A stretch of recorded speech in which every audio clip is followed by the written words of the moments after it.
What's up, beauties? Welcome back to my channel. So in today's video, I will be dropping everything you literally need to start your wig business.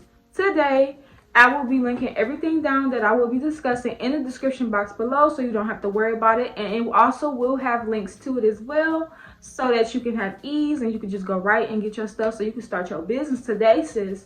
But if this is something that you are interested in, then keep on watching. At the time of this recording, it is the beginning of 2022. It is still February, which means that depending on what, it don't even matter when you start, whenever you're watching this video, whenever you catch it. The fact that you actually clicked on this video and you're thinking about starting your business is a good sign, sis, and I applaud you for that, because it takes a big step and a big, just actually not only just thinking about it, but just actually doing the research and just really wanting to do it and pursue it. And I'm here to tell you exactly what you're going to need so that you can get started. And no, sis, you do not need no inventory on hand. Of course, you still have to buy your hair from your vendor so that you can actually make a wig, so that you can market. But we'll get into that later on in the video. But you do not need any inventory. The only inventory you need is the products that I'm going to be listing, and this is only to make your wigs and get started. But without further ado, let's get right into it. And in no shape and form is anything going to be in order, because it's probably going to be all over the place, kind of, sort of. But I will make sure that I link everything down in the description box below so that you guys can go check everything out and make sure that you get it. So the first thing that you are going to need, obviously, is a mesh dome wig cap. Now with these wig caps, they are good. They come in multiple sizes depending on where you get them from. If you go to the beauty supply store, I do know that they have the regular sizes, which tends to pretty much be a medium size, which will be between a 23 and a 24 inch as far as the dome head. And also too, if you go order them overseas, they do have options where you can get small, medium, or large. So the first thing that you are going to need is you're going to need a mesh dome cap, because you want to have something that you actually sew the hair on so that you can make your wig. The next thing that you are going to need is needle and thread. For beginner, you do not need to go out and buy a sewing machine. You don't need to have the best sewing machine. You don't need to have an industrial sewing machine. You can literally start by hand. And the reason why I say that is because a lot of people tend to spend so much money up front on their supplies, when really the money need to be going towards marketing. I ain't even gonna hold you. So that's that. Start off with a needle and thread. If you are in the wig industry, 9 times out of 10, you got some experience with sew-ins, you got some type of experience or knowledge with doing hair. So just sewing it by hand at first, and then once you start getting a couple orders, the money that you're making, the profit in the beginning, then if you decide, okay, I want to start doing them on a sewing machine, then you can go ahead and get you a sewing machine at that time. But just for starting, needle and thread from the beauty supply store, that is fine. The next thing that you are going to need, which you really don't even need it, but it is very helpful, is going to be a metallic marker. You will need a metallic marker so that you can make your lines, so that you can outline, pretty much your guidelines of where you're going to sew, especially if you're going to be sewing by hand, so that you can make sure that your tracks are in alignment, they are straight, and you're not lapping too closely or too loosely apart from where you start and where you finish. And also, you want to be able to mark where exactly your closure in front is going to be at, just in case you are the type of person where you want to do it before or after as far as sewing it down. So very helpful. You don't really need it, but it is very helpful, and they're very cheap too. They're probably like $1 or $2. It just depends on where you go get it from. The next thing that you are going to need is a canvas block head. You need something so that you can actually make the wig cap on.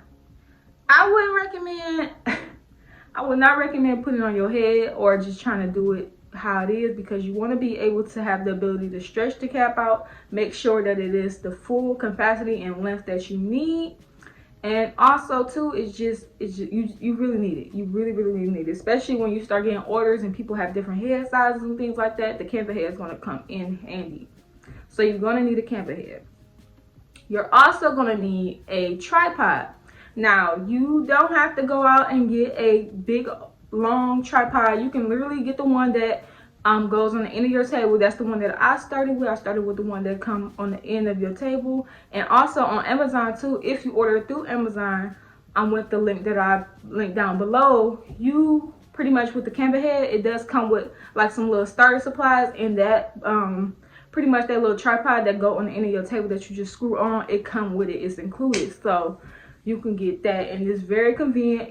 It's nice. It is something for starters. Eventually you want to get a tripod though, but for starters you can start with the little table one. I started with the table one and I was still getting orders. It didn't affect my orders, and people ordering from me, they didn't really care as long as the wig looked good.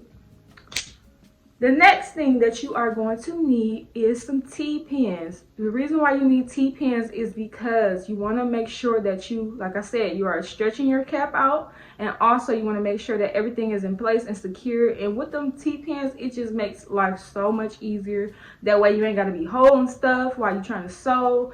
And when you are hand stitching, you can literally pin both of your tracks side to side and in the middle, so that you can just go ahead and sew. So you ain't got to keep holding on to the track, sewing, making sure the camera head stay still. You ain't got to do all that. If you can eliminate some of the stress what comes with wig making, do it. But those T-pins are a must. It's non-negotiable. You need T-pins. The next thing that you are going to need is you're going to need some type of comb or brush. When you are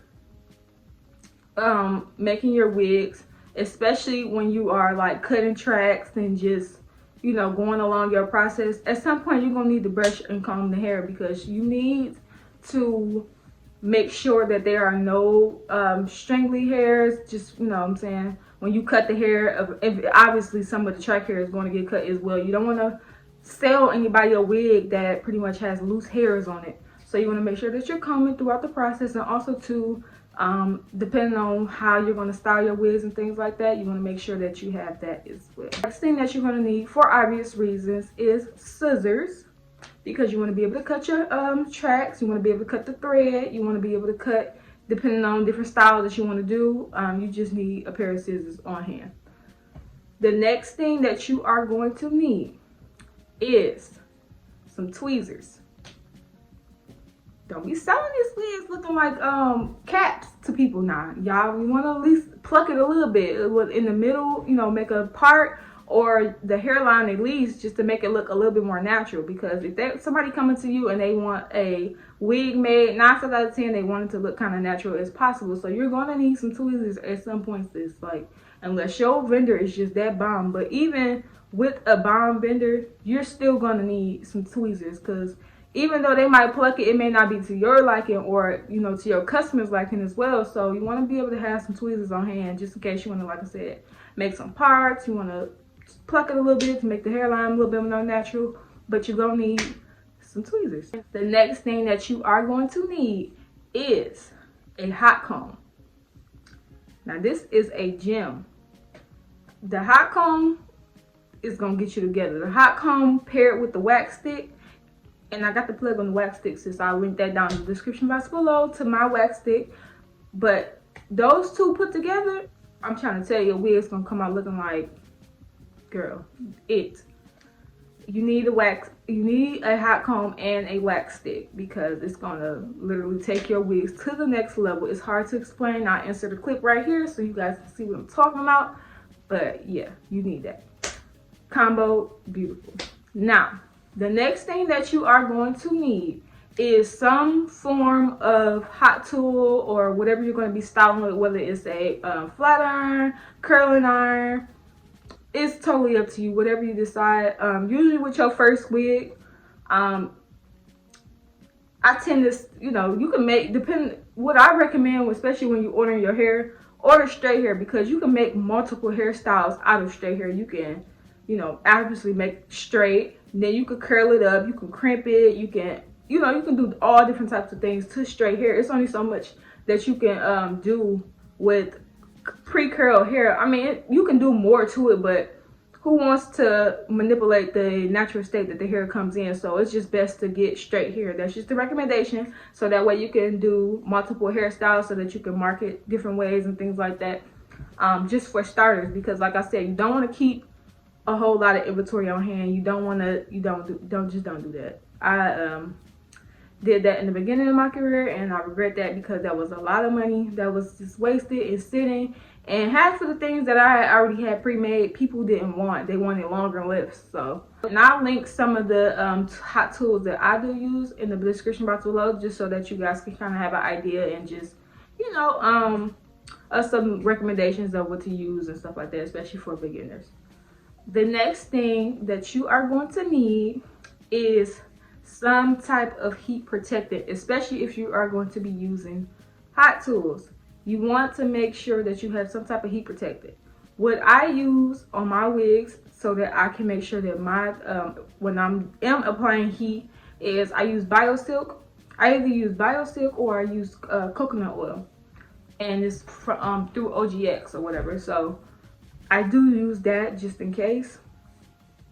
I use it all the time, not just in case. I use it all the time because when, like I said, when you are using hot tools, you don't want to burn the hair. You pretty much, anytime you're doing anything to any type of hair, you're manipulating it, and you want to make sure that you protect the customer's hair at all times, especially if you're going to be selling these wigs. You want them to arrive in the best state possible. You want to make sure that it's good, it's sleek, it's clean, and it's ready to go for them, and it can last them for years. So you want to make sure that you get you some heat protectant. You don't necessarily have to get BioSilk or OGX coconut oil, whatever suits you, whatever is best that you've already been using. As far as a heat protectant, you can use, but those are just the two products that I tend to go back and forth on and what I use on my wig. The thing that you are going to need, especially if you are planning on offering customization services, you're going to need some bleach, hair bleach, and you're going to need some developer. When you are bleaching knots, I don't recommend, I ain't gonna say what I don't recommend. I recommend that you get 30 developer on whatever brand you're trying to get. I mean, with the developer, it really does not matter the brand. Cheaper, it all works the same, to be honest.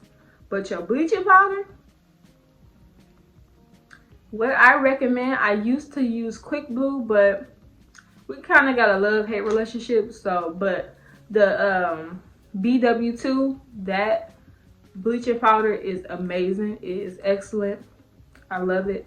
If you guys need a video on how to bleach your knots, I will link it right here in the description box below so that you guys can check it out. But those two products, I'm trying to tell you, if you use it right, you use the correct amount of time, you make sure that it does not bleed through your lace will come out scalp every single time. But those two products, the BW2 Bleaching Powder and then the 30 Developer, together, amazing. Now, of course, like the miscellaneous things that you're gonna need like some clips, some hair clips. So, you know, when you're doing it, when you like styling your hair or something like that, you can make sure that the hair is out your way. You know, just stuff like just little stuff like that. Like as if you were styling hair, you're gonna need that. You're of course gonna need shampoo and conditioner so that you can be able to wash the wigs, wash your hair, especially if you're getting it from overseas or just period, before you actually construct your wigs. So you want to kind of just make sure that you have that on hand, whatever is your preference. Right now I use the OGX coconut milk shampoo and conditioner, and sometimes I use the Pantene repair and protect conditioner only, and I only use it on my curly wigs. That's only because it just makes the curls pop, and it makes it moisturize, and it makes it last longer. But that's just what works for me. That is all the wig supplies that you need. Let me know down in the comment section down below if you guys want me to do a video on what all you will need for packing and shipping out your orders. It doesn't have to be extravagant. You're just starting. Make sure that you literally don't go out and buy 50 million things. You don't need 50 million things. You just need the essentials to start. As you start making money, then you can start reinvesting that money into buying better things, better products, things that'll help you move more faster and more efficient. But this is the end of the video. I hope you guys found value from this video. If so, please give it a like and a comment. And also too, if you have not already, be sure to subscribe to my channel and also turn your post notification bell on so you won't miss when I post. But until next time, you guys.